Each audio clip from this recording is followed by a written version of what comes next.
Nevtralni tekaški copati. Zakaj jim rečemo, da so nevtralni? Komu so namenjeni?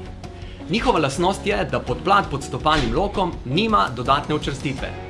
Ko stopimo na tla, se nam namreč stopalo in gleženj nagiba od zunaj navznoter. S tem popuščanjem dosežemo delno blaženje dotika s tlemi. Ko moramo namreč v zelo kratkem času sprejeti precej veliko silo reakcije podlage. Če naša pronacija ni prevelika, potem so nevtralni tekaški copati za nas. Na vsak način pa priporočam nevtralne tekaške copate tekačem, ki imajo pronacijo premajhno. Njihovo stopalo in gleženj se hitro ustavi, ne gre navznoter. Ponavadi je to povezano tudi s koleni, kajti če imamo kolena izrazitejše na O, potem manj obremenjujemo notranji stan stopala in gležnja. Žal to hitro ustavljanje pomeni tudi slabše blaženje. Zaradi tega imamo bolj obremenjene kosti stopala, goleni. Obremenjena je tudi bolj zunanja stran kolen in kolka. In bi bila dodatna učvrstitev podplata pod stopalnim lokom škodljiva. Tekačem z izrazitim, torej prekomernim posedanjem stopala in gležnja navznoter, torej pronatorjem, pa te nevtralne tekaške copate odsvetujem.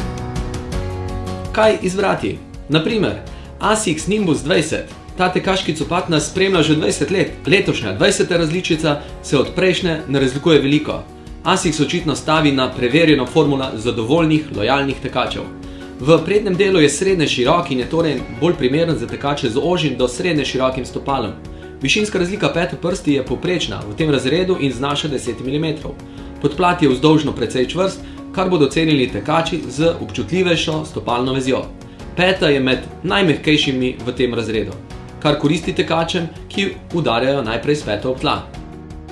ASICS Gel Glorify. Ta tekaški copat je v osnovi zelo podoben ASICS Nimbusu.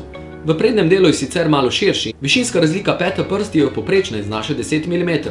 Podplat je manj upogljiv, kar je značilno za večino ASICS-ovih modelov. Ta koristi tekačem z bolj občutljivo stopalno vezjo. Mizuno Wave Ultima 9.